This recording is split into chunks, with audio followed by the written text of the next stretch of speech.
Low cost building construction, ഗൃഹനിർമ്മാണവും ചിലവ് നിയന്ത്രിക്കാനുള്ള മാർഗവും.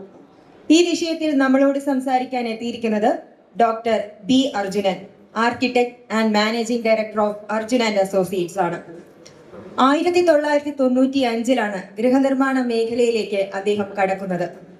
2000 അർജുൻ ആൻഡ് അസോസിയേറ്റ്സ് എന്ന പേരിൽ കേരളത്തിൽ ആദ്യമായി പ്രൊഫഷണൽ നിലവാരത്തിൽ ഒരു സ്ഥാപനം അദ്ദേഹം ആരംഭിക്കുന്നത്. 30 വർഷത്തോളം പ്രവൃത്തി പരിചയമുള്ള വ്യക്തി എന്ന നിലയിൽ ഒരു വീടിന്റെ നിർമ്മാണത്തിലെ എല്ലാ ഘട്ടത്തിലും അദ്ദേഹത്തിന്റെ അനുഭവ സമ്പത്ത് തീർച്ചയായും നമുക്ക് പ്രയോജനപ്രദമാകുന്നതാണ്. ഈ മേഖലയുമായി ബന്ധപ്പെട്ട് അദ്ദേഹത്തിന് നിരവധി പുരസ്കാരങ്ങളും ലഭിച്ചിട്ടുണ്ട്. അദ്ദേഹത്തിന്റെ സാന്നിധ്യം, അദ്ദേഹത്തിന്റെ അനുഭവ സമ്പത്ത് ഇവയെല്ലാം കൊണ്ട് നമുക്ക് പ്രയോജനപ്പെടുന്ന അറിവുകൾ ഇന്ന് ഈ സെമിനാറിലൂടെ ലഭിക്കുമെന്ന് പ്രത്യാശിക്കുന്നു.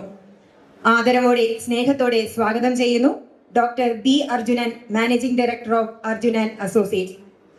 സ്വാഗതം സാർ.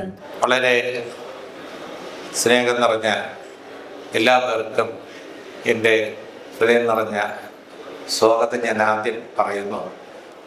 എൻ്റെ ഇന്നത്തെ ഇവിടുത്തെ സബ്ജക്റ്റ് വീടുകളുടെ നിർമ്മാണം, അത് എങ്ങനെ നമുക്ക് നല്ല രീതിയിൽ ചെയ്യാൻ പറ്റും, ആ നിർമ്മാണം ചെയ്യുമ്പോൾ അതിൽ എത്രമാത്രം കാര്യങ്ങൾ ശ്രദ്ധിക്കണം, അങ്ങനെ ചെയ്യുമ്പോൾ നമ്മുടെ കയ്യിലുള്ള ബഡ്ജറ്റിനനുസരിച്ച് ആ വീട് പൂർത്തിയാവുമ്പോൾ, അങ്ങനെ പൂർത്തിയാവണമെങ്കിൽ എന്തൊക്കെ അടിസ്ഥാനപരമായ കാര്യങ്ങൾ ആദ്യമേ നമ്മൾ ചിന്തിക്കണം എന്നുള്ളതാണ് എൻ്റെ സബ്ജക്റ്റ്.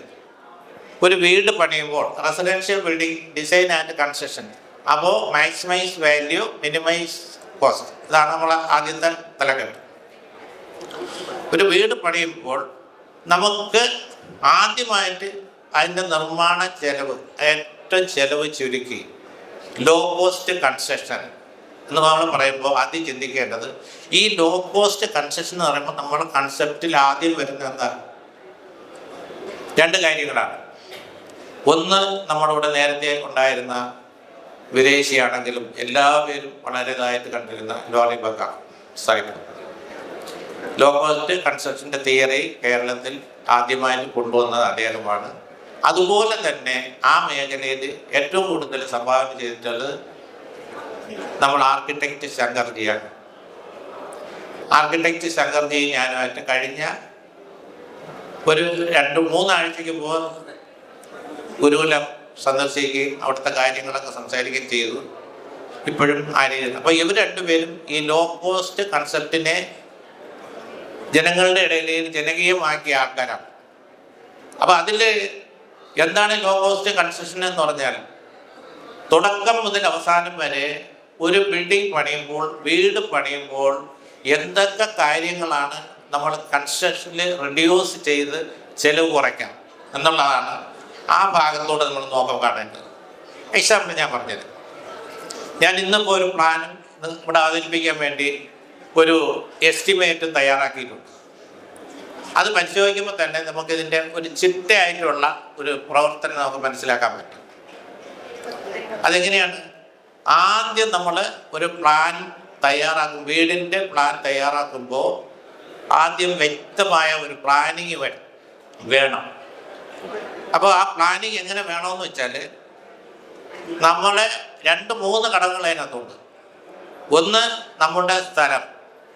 ആ സ്ഥലം തിരഞ്ഞെടുക്കുമ്പോൾ അത് എത്ര സെൻറ്റാണ്, ആ ഭൂമിയിലെ ഘടന എങ്ങനെയാണ്, അവിടെ ഒരു വീട് പണിയുമ്പോൾ എന്തൊക്കെ കാര്യങ്ങൾ ആദ്യം ശ്രദ്ധിക്കണം എന്നാണ് ഈ പ്ലാനിങ്ങിൽ വരുന്നത്. ആ പ്ലാനിങ്ങിൽ അത് വരുമ്പോൾ നമ്മളെന്ത് ചെയ്യും? എക്സ്പീരിയൻസ് ഉള്ള ഒരാളിനെ കൊണ്ട് നല്ലൊരു പ്ലാൻ വരപ്പിക്കുന്നു. അത് ആർക്കിടെക്റ്റ് ആവാം, എഞ്ചിനീയർ ആവാം, അതല്ലെങ്കിൽ പ്രാദേശികമായിട്ടുള്ള ഡിസൈനേഴ്സ് ആവാം, അതിലൊന്നും തെറ്റില്ല. പക്ഷെ നമുക്കൊരു വ്യക്തമായ ധാരണ അതോടൊപ്പം ഉണ്ടാവും. അതാണ് ഞാൻ ഇതുകൊണ്ട് ഉദ്ദേശിക്കുന്നത്. ഇപ്പോൾ ആദ്യം നമ്മൾ സൈറ്റ് പോയി നോക്കുന്നു. ആ സൈറ്റ് കാണുമ്പോൾ തന്നെ ഒരു പരിചയസമ്പന്നമായ ഒരാളിന്, ഒരു എഞ്ചിനീയർക്കായാലും മറ്റുള്ളവർക്കായാലും, അവിടെ എങ്ങനെയുള്ളൊരു വീട് പണി, അതിൻ്റെ ഫൗണ്ടേഷൻ, ആ ഫൗണ്ടേഷൻ എങ്ങനെ ഉള്ളതായിരിക്കണം, അത് ഉറച്ച തറയാണോ, ലാറ്ററൈറ്റ് സോയിലാണോ, അതോടൊപ്പം തന്നെ ലൂസായിട്ടുള്ള നിലം നികത്തിയ പുരയിടമാണോ, അതല്ല വെറുതെ ചതുപ്പായിട്ടുള്ള സ്ഥലമാണോ, ഇതെല്ലാം ആദ്യം നമ്മൾ വിലയിരുത്തേണ്ട ഒരു കാര്യമാണ്. അപ്പോൾ അത് ഒന്നാം ഘട്ടം. അപ്പോൾ അതിനനുസരിച്ചിട്ട് ആയിരിക്കണം നമ്മളവിടെ ഡിസൈൻ ചെയ്യേണ്ടത്. ആ ഒന്നാം ഘട്ടത്തിൽ നമ്മൾ എന്ത് ചെയ്യുന്നു, ഇതിൻ്റെ ഈ ഘട്ടം ഘട്ടമായിട്ട് നമ്മൾ ഇത് മുന്നോട്ട് കൊണ്ടുപോകുന്നു. ഞാൻ യഥാർത്ഥ സബ്ജക്റ്റിലോട്ട് വന്നിട്ടില്ല, ഞാൻ ആമുഖമായിട്ടാണ് ഇത്രയും പറഞ്ഞത്. ഇനിയായിരിക്കും ഞാൻ ആ കാര്യങ്ങളിലേക്ക് പോകുന്നത്. അപ്പോൾ ഇത് ഞാൻ പറയാൻ കാരണം, ഒരു പരിചയസമ്പന്നത ഇതിനകത്ത് വളരെ ആവശ്യമാണ്. ഇപ്പം ഞാനിവിടെ നിന്ന് നിങ്ങളുടെ അടുത്ത് ഇങ്ങനെ ഒരു അവസരം കിട്ടി ഒരു പ്രസംഗം നടത്താൻ വന്നതല്ല.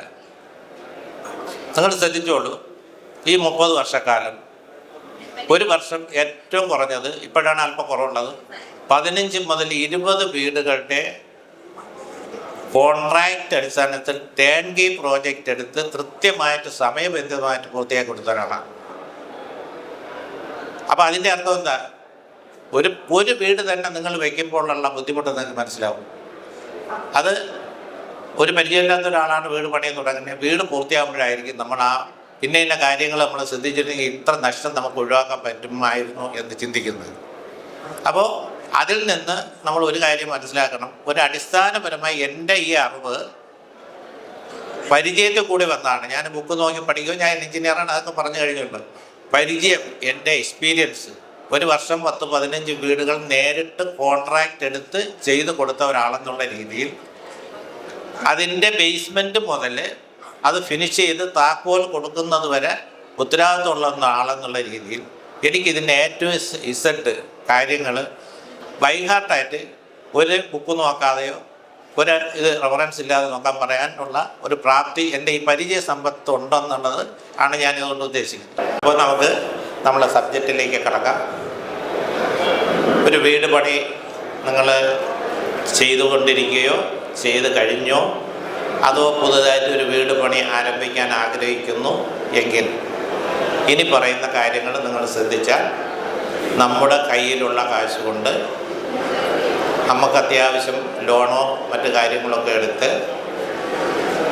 ആ സാമ്പത്തികം കൊണ്ട് നമുക്ക് സ്വസ്ഥമായിട്ടൊരു വീട് പണിത് അതിൽ താമസിക്കുകയും അതോടൊപ്പം അതിന് വന്നിട്ടുള്ള കടബാധ്യത കൃത്യമായി മാസം തോറും അടയ്ക്കാനും നമുക്ക് കഴിയും എന്നുള്ളത് നിങ്ങളെ ഉറപ്പ് പറഞ്ഞുകൊണ്ടാണ് ഞാൻ തുടങ്ങുന്നത്. അപ്പോൾ ആദ്യം വേണ്ടത് കൃത്യമായ ഒരു പ്ലാൻ തയ്യാറാക്കലാണ്. അതിന് ഞാൻ പറയുന്നത് ഇത്രയേ ഉള്ളൂ, നിങ്ങൾ ആരെ കൊണ്ടോ പ്ലാൻ വരപ്പിക്കുക, ഒരു കുഴപ്പമില്ല. പക്ഷേ ഒരു കാര്യം ഞാൻ നിങ്ങളെ മനസ്സിൽ കൊണ്ടുവരുന്നത്, നിങ്ങളൊരു 1500 സ്ക്വയർ ഫീറ്റ് അല്ലെങ്കിൽ 2000 square feet 3000 square feet 5000 square feet എത്ര ആയിക്കോട്ടെ, ഈ വരയ്ക്കുന്ന പ്ലാനിലാണ് നമ്മൾ വീട് പണിയെന്നുള്ള ചിന്ത ആദ്യം മനസ്സിലാവും. ഉദാഹരണത്തിന് 1500 സ്ക്വയർ ഫീറ്റ് അല്ലെങ്കിൽ 2000 സ്ക്വയർ ഫീറ്റ് ഉള്ള ഒരു വീട്, അത് നമ്മുടെ ആവശ്യത്തിനുള്ള ബെഡ്റൂം, ഹാള്, ഡൈനിങ്, കിച്ചൺ എല്ലാം അതിനകത്ത് വന്നു കഴിഞ്ഞു. ഇത് നമ്മൾ ആഗ്രഹപ്രകാരം നമ്മൾ എന്ത് ചെയ്യും, ഏതെങ്കിലും ഒരു ഡിസൈനർ, അത് പഞ്ചായത്തിലോ മുനിസിപ്പാലിറ്റിയിലോ കോർപ്പറേഷനിലോ ഉള്ള ആൾക്കാരെ കൊണ്ട്, അത് ആർക്കിടെക്റ്റ് ആവാം, എൻജിനീയർ ആവാം, സാധാരണ ഡിസൈനേഴ്സ് ആവാം, ചെയ്യുന്നതിന് തെറ്റില്ല. പക്ഷേ നമ്മൾ ഒരു കാര്യം അതിനകത്ത് മറന്നു പോകരുത്, ഈ വരയ്ക്കുന്ന പ്ലാനിലാണ് നിങ്ങൾ കെട്ടിടം പണിയുന്നത് എന്നുള്ള കാര്യം ഓർമ്മ വേണം. മിനിമം ഒരു സ്ക്വയർ ഫീറ്റിന് ഞാൻ ഇതിൻ്റെ അവസാനം അതിൻ്റെ കണക്കുകളെല്ലാം എഴുതിയിട്ടുണ്ട്, ഞാനത് പറഞ്ഞു തരാം.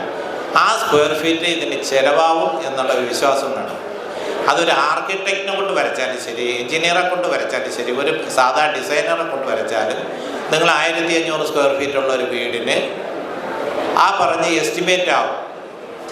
അതിലുപയോഗിക്കുന്ന മെറ്റീരിയൽ ഏതൊക്കെയാണെന്നുള്ളത് തരംതിരിച്ച് മനസ്സിലാക്കിയിട്ട് അതാവും. അപ്പോൾ നമ്മൾ ആദ്യം ശ്രദ്ധിക്കേണ്ട മെയിൻ പോയിന്റ് എന്ന് പറയുന്നത് കൃത്യമായ ഒരു പ്ലാൻ തയ്യാറാക്കൽ തന്നെയാണ്. അതിനെ പ്ലാൻ തയ്യാറാക്കുമ്പോൾ നമ്മൾ അല്പം ഒന്ന് ആലോചിച്ച് നോക്കും, നമ്മൾ ഒരു വർഷം എടുക്കും ഒരു വീട് പണിയുമ്പോൾ, 8 മാസം 9 മാസം 10 മാസം. ആ 9 മാസം കൊണ്ട് ഒരു വീട് പണിയുമ്പോൾ നിങ്ങൾ എന്തുകൊണ്ട് ഒരു 10 ദിവസം ആ വീട്ടിന് വേണ്ടി ഒരു പ്ലാൻ തയ്യാറാക്കുന്ന നല്ല ഒരു ഡിസൈനറെ അല്ലെങ്കിൽ എക്സ്പീരിയൻസ് ഉള്ള, അദ്ദേഹം മുമ്പ് പല വീടുകൾ വെച്ചിട്ടുണ്ടോ, ആ വീടുകളിൽ താമസിക്കുമ്പോൾ എന്തെങ്കിലും അപാധകൾ വന്നിട്ടുണ്ടോ എന്നുള്ള, ഞാൻ വാസ്തുവിലേക്ക് ടച്ച് ചെയ്യുന്നില്ല, അത് ഞാൻ നേരത്തെ പറഞ്ഞോളൂ, ഞാൻ ചെയ്യുന്ന എല്ലാ വീടുകളും 100% വാസ്തുവിദ്യ അനുസരിച്ചിട്ട് മുറികളുടെ കണക്ക് അത് ഞാൻ അവസാനം ഞാൻ ചെയ്ത 1-2 വീടുകൾ സമയം കിട്ടുമെങ്കിൽ ഞാൻ നിങ്ങൾക്ക് പരിചയപ്പെടുത്താം. ഇപ്പോൾ സബ്ജക്റ്റ് എനിക്ക് തീർക്കണം, കാരണം 1 മണിക്കൂറേ ഉള്ളൂ, അതുകൊണ്ടാണ്. അപ്പോൾ ഈ പ്ലാന് നമ്മൾ തയ്യാറാക്കി അതിൽ നിന്ന് കൺസ്ട്രക്ഷൻ തുടങ്ങുമ്പോൾ തീർച്ചയായിട്ടും അനുഭവ സമ്പത്തുള്ള ഏതെങ്കിലും ഒരു ഡിസൈനർ കൊണ്ട് തന്നെ ആയിരിക്കണം നിങ്ങൾ പ്ലാന് വരപ്പിക്കേണ്ടത്. അത് എന്തെന്ന് വെച്ചാൽ ഈ പ്ലാൻ വരയ്ക്കുമ്പോൾ നമുക്ക് 1500-2000 സ്ക്വയർ ഫീറ്റ് എടുക്കുമ്പോൾ അതിനകത്ത് എല്ലാ സ്ഥലങ്ങളും കാണും, ഹാള്, ഡൈനിങ്, കിച്ചൺ, ഇതെല്ലാം പണിത് കഴിയുമ്പോഴായിരിക്കും അസൗകര്യങ്ങൾ ഓരോന്നോരോന്നായിട്ട് മുഖന്ന് വന്നത്. ഒന്നുകിൽ ഒരു ബെഡിൽ കയറിയാൽ തിരിയാൻ, ഒരു കട്ടിലിടാൻ നിവൃത്തിയില്ല, അല്ലെങ്കിൽ അലമാര വയ്ക്കാൻ പറ്റില്ല. പല അസൗകര്യങ്ങളും ഈ പ്ലാനിൽ നമുക്ക് ചെയ്ത് കഴിയുമ്പോൾ അനുഭവപ്പെടുന്ന പലതുമുണ്ട്. അത് ഇപ്പോൾ പരിചയസമ്പന്ന ഒരാളിനെ കൊണ്ടാണെങ്കിൽ തീർച്ചയായിട്ടും നമുക്ക് അതിലേക്ക് കാര്യങ്ങൾ കൊണ്ടെത്തിക്കാൻ പറ്റും. അത് കഴിഞ്ഞ് പിന്നെ ചെയ്യേണ്ടത് ഇതിൻ്റെ ഒരു ഡീറ്റെയിൽ എസ്റ്റിമേറ്റ് എടുക്കലാണ്. ആ ഡീറ്റെയിൽ എസ്റ്റിമേറ്റ് നമ്മൾ എടുക്കുമ്പോൾ തീർച്ചയായിട്ടും ആ എസ്റ്റിമേറ്റ് എങ്ങനെയാണ് നമ്മൾ അതിനകത്ത് കാണേണ്ടത്. അത് വെറുതെ ഒരു ഞാൻ പറയുന്ന ഇപ്പോൾ ചില കോൺട്രാക്റ്റ് വർക്കൊക്കെ എടുക്കുമ്പോൾ നമ്മൾ പറയും ഒരു സ്ക്വയർ ഫീറ്റിന് 1800 രൂപ അല്ലെങ്കിൽ 2000, 2500 എന്ന് പറയും. ഈ പറയുമ്പോൾ നമ്മൾ എന്താ ചെയ്യേണ്ടത്, അതിന് കൃത്യമായ ഒരു എസ്റ്റിമേറ്റ് പ്രൊഫഷണലി എഞ്ചിനീയറോ എക്സ്പീരിയൻസ് ഉള്ള ഒരാളെ കൊണ്ട് തയ്യാറാക്കിയിട്ട് നമ്മൾ കൂടി പറഞ്ഞാൽ അതിനൊരു ഡിസൈൻ ഫീസേ വരുള്ളൂ. അത് തയ്യാറാക്കി അതിൻ്റെ ഓരോ സ്റ്റെപ്പിന് എത്ര രൂപയാവും എന്നുള്ളത് കണക്കാക്കിയിട്ട് വേണം നമ്മൾ അതിലേക്ക് പോകാൻ. അതിന് ഉദാഹരണത്തിന് ഞാനിവിടെ ചെയ്യുന്ന സിസ്റ്റം എന്തെന്ന് പറഞ്ഞാൽ ആദ്യം ഡീറ്റെയിൽ ആയിട്ട് ഒരു പണി എടുത്തു കഴിഞ്ഞാൽ, അല്ലെങ്കിൽ എൻ്റെ ഒരു കസ്റ്റമർക്ക് പ്ലാൻ വരയ്ക്കാൻ വരുന്നവർക്ക് ഈ ഡീറ്റെയിൽ എസ്റ്റിമേറ്റ് കൊടുക്കുന്ന ഒരു പതിവുണ്ട്. അവർക്ക് അത് കൊടുത്തു കഴിഞ്ഞാൽ അവർക്ക് സ്വന്തമായിട്ട് ആ വീട് പണിയുകയോ കോൺട്രാക്റ്റ് കൊടുക്കുകയോ ഒക്കെ ചെയ്യാൻ പറ്റും. അപ്പോൾ അതിലേക്ക് വരാം. അപ്പോൾ നമ്മൾ ആദ്യം എന്താണ് ഇതിൻ്റെ 3-4 സ്റ്റേജായിട്ട് വരും. ആദ്യം ബേസ്മെൻറ്റ്, ഫസ്റ്റ് സ്റ്റേജ് ബേസ്മെൻറ്റ് നമുക്ക് 3-4 രീതിയിൽ കാണാം. അത് അതിനകത്ത് നമ്മൾ ഞാനൊരു ടിപ്പിക്കൽ പ്ലാനാണ് ഇവിടെ കാണിച്ചിട്ടുള്ളത്. ആ പ്ലാനിൽ ഫസ്റ്റ്, സെക്കൻഡ്, തേർഡ് സ്റ്റേജ് എന്ന് എഴുതിയിട്ടുണ്ട്. അപ്പോൾ അതിൽ ഞാൻ ആ പ്ലാനിൽ അത് എത്ര സ്ക്വയർ ഫീറ്റ് ആണെന്നും ആ സ്ക്വയർ ഫീറ്റ് വെച്ചും കൊണ്ട് കൃത്യമായിട്ട് ഒരു ക്വാണ്ടിറ്റി ബേസിൽ റേറ്റ് എടുത്ത് അത് അനലൈസ് ചെയ്ത് അതിൻ്റെ റേറ്റ് അത് തീരണമെങ്കിൽ എത്ര രൂപ ആവും എന്നുള്ളതാണ് ഈ പ്ലാൻ കൊണ്ട് ഉദ്ദേശിക്കുന്നത്. അതിൽ നോക്കുമ്പോൾ മനസ്സിലാവും, വിശദീകരിച്ച് പറയാൻ സമയമില്ല, എങ്കിലും ഞാൻ സൂചിപ്പിക്കുകയാണ്. അത് ഓരോ സ്റ്റേജ്, അതിൻ്റെ ഫൗണ്ടേഷൻ, ഫുട്ടിങ്, അത് കഴിഞ്ഞിട്ട് അതിൻ്റെ first stage basement plinth beam വരെയുള്ള സ്റ്റേജുണ്ട്. അത് കഴിഞ്ഞ് അതിൻ്റെ ബ്രിക്ക് വർക്ക് അത് കെട്ടുന്നതിൻ്റെ സ്റ്റേജുണ്ട്. അത് എത്ര M3, അത് കഴിഞ്ഞിട്ട് പിന്നെ വരുന്നത് നമുക്ക് അതിൻ്റെ ഫസ്റ്റ് ഫ്ലോറിലെ ബ്രിക്ക് വർക്ക്, ഇങ്ങനെ പോയി അതിൻ്റെ കോൺക്രീറ്റ്, വാൾ പ്ലാസ്റ്ററിങ്, സീലിംഗ് പ്ലാസ്റ്ററിങ്, ഇങ്ങനെ വ്യക്തമായിട്ട് ഒരു ക്വാണ്ടിറ്റി ബേസിൽ ആണ് നമ്മൾ ഈ എസ്റ്റിമേറ്റ് ആദ്യം തയ്യാറാക്കുന്നത്. അങ്ങനെ വരുമ്പോൾ നമ്മൾ അവസാനം എന്ത് ചെയ്യുന്നു, ആ ഒരു സെക്ഷൻ തീരുമ്പോൾ അതിൻ്റെ ഒരു ടോട്ടൽ സിവിൽ വർക്ക് എന്ന് പറഞ്ഞ് എഴുതി കാണിക്കുന്നുണ്ട്. ആ സിവിൽ വർക്ക് നമ്മൾ നോക്കുകയാണെങ്കിൽ ഈ വീട് 2200 ചില്ലാനും 2000 സ്ക്വയർ ഫീറ്റ് ഉള്ളതാണ്. അതിൻ്റെ ഒരു റേറ്റ് എന്ന് പറഞ്ഞത് 12,97,494 രൂപയാണ്. അതിൻ്റെ ഡീറ്റെയിൽ എസ്റ്റിമേറ്റ് നമ്മൾ ചെയ്തതാണ്. അതിൻ്റെ ലേബർ ഇനത്തിൽ വരുന്നത് 8,78,778. അങ്ങനെ വരുമ്പോൾ 21,76,270 രൂപയാണ്. ഇതിൻ്റെ സ്ട്രക്ചറൽ വർക്ക്, മേസൺറി വർക്ക് എന്ന് പറയുന്ന ആ ഒരു സ്റ്റേജ് വരെ ചെയ്ത് തീർക്കുമ്പോൾ, അപ്പോൾ അത് തീർക്കുമ്പോൾ തീർച്ചയായിട്ടും നമ്മൾ അതിൻ്റെ ക്വാണ്ടിറ്റിയിൽ റേറ്റ് അനാലൈസ് ചെയ്യുമ്പോൾ ടോട്ടൽ ഈ ബിൽഡിങ്ങിൻ്റെ എസ്റ്റിമേറ്റ് കോസ്റ്റ് എന്ന് പറഞ്ഞത് 40 ലക്ഷം രൂപയാണ് ഞാൻ ഈ സാമ്പിളിന് വേണ്ടി ശരിയാക്കിയത്. അതിൽ 21,76,270 രൂപ സിവിൽ വർക്കിന് വേണ്ടി മാറിയിട്ടുണ്ട്. അത് കഴിഞ്ഞ് ബാക്കി വരുന്നതാണ് അടുത്തുള്ള ഫിനിഷിംഗ് വർക്കിലേക്ക് പോകുന്നത്. അത് ഇത് ചാർട്ട് നോക്കാൻ മനസ്സിലാക്കും. സിവിൽ വർക്ക് നമുക്ക് 21,76,270. ഇലക്ട്രിക്കൽ വർക്ക് അത് ഒരു സ്ക്വയർ ഫീറ്റിന് 132 രൂപ ആവറേജ് കണക്കാണ്. നമ്മൾ സാധാരണ ഒരു വീട് ചെയ്യുമ്പോൾ അതിന് 3,06,108 രൂപ വരും. പ്ലംബിങ്ങിനാണെങ്കിൽ 2,31,900 രൂപ, അത് സ്ക്വയർ ഫീറ്റിന് 100 രൂപ ആവറേജ് വരും. ഫ്ലോറിങ് നമ്മളൊരു മീഡിയം ടൈപ്പ്, ആ ഫ്ലോറിൻ്റെ കോസ്റ്റ് വരെ നമുക്ക് ആ എസ്റ്റിമേറ്റിലുണ്ട്. അത് വരെയാണെങ്കിൽ 2,95,000 രൂപ വരും. പെയിൻറ്റിങ്ങിനാണെങ്കിൽ 180 രൂപ പെർ സ്ക്വയർ ഫീറ്റ്. അതാണെങ്കിൽ ഏതാണ്ട് 4,33,653 രൂപ. പിന്നെ വരുന്നത് ജോയിനറി, ഇതിൻ്റെ വുഡ് വർക്ക്, അത് ഏകദേശം 4,56,165 രൂപ. പിന്നെ ബാത്റൂമിൻ്റെ ഡോറ്, മറ്റേ ഇതിൽ കൂടാതുള്ള ഐറ്റങ്ങളെല്ലാം കൂടെ ചേർത്ത് ആ ബിൽഡിംഗ് കൺസ്ട്രക്ട് ചെയ്ത് പൂർണ്ണമായിട്ട് തീർക്കുമ്പോൾ നമുക്ക് ഏകദേശം 40 ലക്ഷം രൂപയുടെ ഒരു എസ്റ്റിമേറ്റാണ് അതിൽ വരുന്നത്. ഇതിൻ്റെ ഫുൾ ഡീറ്റെയിൽ ആയിട്ടുള്ള എസ്റ്റിമേറ്റ് തയ്യാറാക്കി ആണ് ഞാനിവിടെ നിങ്ങൾക്കിത് ബ്രീഫായിട്ട്, എനിക്കിപ്പോൾ അത്രയും കാണിക്കാനേ പറ്റുള്ളൂ. അതിൻ്റെ ഇതെല്ലാം പൂർണ്ണമായിട്ട് നമുക്ക് വിശദീകരിക്കാൻ പറ്റാത്തതുകൊണ്ടാണ് ഞാൻ കാണിക്കുന്നത്.